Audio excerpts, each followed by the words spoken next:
আসসালামু আলাইকুম প্রিয় শিক্ষার্থীবৃন্দু। পঞ্চম শ্রেণীর প্রাথমিক বৃত্তি পরীক্ষা ২০২৫ আবার কবে হবে নাকি একদমই হবে না? আসুন সে সম্পর্কে আলোচনা করি। ইনশাআল্লাহ ভিডিওটি অনেক উপকারে আসবে। আপনি যদি আমাদের চ্যানেলে নতুন হয়ে থাকেন, তাহলে অনুরোধ থাকবে আমাদের চ্যানেলটিকে এখনই সাবস্ক্রাইব করে ফেলুন। কারণ পরবর্তী সকল আপডেটগুলো আপনাদেরই জন্যে। প্রিয় শিক্ষার্থীবৃন্দ, তোমরা এতক্ষণে জানো যে তোমাদের প্রাথমিকের যে মেধা যাচাই পরীক্ষাটি স্থগিত করা হয়েছে, সেটি অনেক যোগাযোগ মাধ্যম, সংবাদ মাধ্যম এবং পত্র-পত্রিকায় প্রকাশ করা হয়েছে। আমি তোমাদেরকে কিছু উল্লেখপূর্বক পত্র-পত্রিকা এখানে দেখিয়ে দিলাম। আমি আমার আগের ভিডিওতে তোমাদের এই তথ্যগুলো জানিয়েছি। তারপরেও তোমরা এখান থেকে দেখে নিতে পারো। এখানে বিভিন্ন সংবাদ মাধ্যমে তোমাদের এই বিষয়গুলো উল্লেখ করা হয়েছে। এখন তোমাদের মনে প্রশ্ন জাগতে পারে, কেন তোমাদের পরীক্ষাটা স্থগিত করা হয়েছে? এত আয়োজনের মধ্যে পরীক্ষার রুটিনে প্রকাশ করা হওয়ার পরেও কেন তোমাদের পরীক্ষাটা স্থগিত করা হয়েছে? তো শোনো বন্ধুরা, তোমাদের যে পরীক্ষাটা হওয়ার কথা, প্রাথমিক বৃত্তি পরীক্ষা, সেই বৃত্তি পরীক্ষাটা তোমাদের সরকারি এবং বেসরকারিভাবে ২ টা বিভাগ থেকে অংশগ্রহণ করার কথা ছিল। সরকারি প্রাথমিক বিদ্যালয় এবং বেসরকারি যে শিক্ষা প্রতিষ্ঠানগুলো আছে সবগুলোই তোমাদের সাথে পরীক্ষা দেওয়ার কথা ছিল। বিগত বছরগুলোতে এভাবে হয়ে আসছে। কিন্তু ২০২৫ সালে যে নিয়ম অনুযায়ী তোমাদের এই পরীক্ষাটি শুধু তোমরা সরকারি প্রাথমিক বিদ্যালয়ে তারা অংশগ্রহণ করতে পারবে। এইজন্য আদালতে একটা মামলা হয়েছে।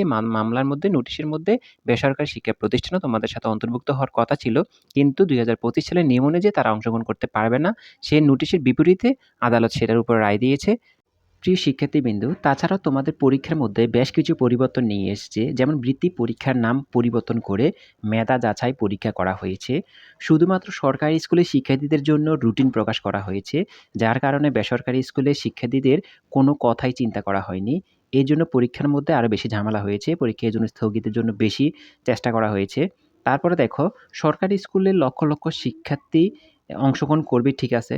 কিন্তু বেসরকারি স্কুলের মধ্যেই এরকম লক্ষ, লক্ষ স্টুডেন্ট আছে যারা এই পরীক্ষা থেকে বাতিল করা হয়েছে। সেজন্য তোমাদের পরীক্ষাগুলো স্থগিত করা হয়েছে। এখন তোমাদের মধ্যে বড় ধরনের একটা প্রশ্ন জাগতে পারে যে কবে নাগাদ তোমাদের পরীক্ষাটি হতে পারে? দেখো বন্ধুরা, তোমাদের পরীক্ষা ২১ থেকে ২৪ ডিসেম্বর তারিখে হওয়ার কথা, কিন্তু পরীক্ষা স্থগিতের কারণে এই ২১ থেকে ২৪ ডিসেম্বর তোমাদের পরীক্ষাটা আর হচ্ছে না। আরও কিছু নির্দেশনা রয়েছে।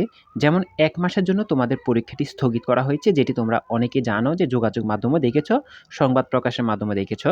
তারপর তোমাদের পরীক্ষা এখনও কিন্তু পুরোপুরি বাতিল করা হয়নি বা বাতিলের কোনো ঘোষণা এখন পর্যন্ত আসেনি। তারা শুধু ১ মাসের জন্য স্থগিত করেছে। ১ মাসের মধ্যে তারা সিদ্ধান্ত নিতে পারে।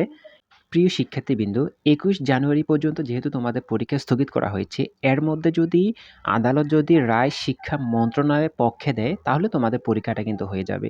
আর যদি শিক্ষা মন্ত্রণালয়ের বিরুদ্ধে দেখে রায়টা আসে, তাহলে তোমাদের পরীক্ষাটা না হওয়ারই সম্ভাবনা থাকবে। তারপরে দেখো, তোমাদের কিন্তু এই পরীক্ষার বাবদ তোমাদের থেকে ৳১০০ করে তোমাদের থেকে পরীক্ষার ফি বাবদ নেওয়া হয়েছে।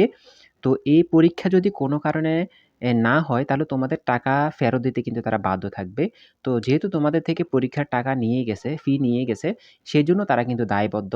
তাই তারা চেষ্টা করবে তোমাদের পরীক্ষাটি আগামী মাসের মধ্যেই কিন্তু অনুষ্ঠিত করার। তো আগামী মাসের মধ্যে তোমাদের পরীক্ষাটি কিন্তু হওয়ার চিন্তাভাবনা বেশি আছে। তারপরেও যদি কোনো কারণে যদি পরীক্ষা যদি বাতিল করা হয়, তাহলে তোমাদের কিন্তু সেই পরীক্ষার ফির টাকা যে নিয়েছিল, সে টাকাগুলো কিন্তু ফেরত দিতে তারা বাধ্য থাকবে। তারপরেও যদি কোনো নোটিশ আসে, আমরা অবশ্যই তোমাদেরকে জানিয়ে দেব। অবশ্যই আমাদের চ্যানেলটিকে সাবস্ক্রাইব করে আমাদের সঙ্গে থাকবে। ভালো থেকো, সুস্থ থেকো, অবশ্যই পড়াশোনার মধ্যেই থেকো।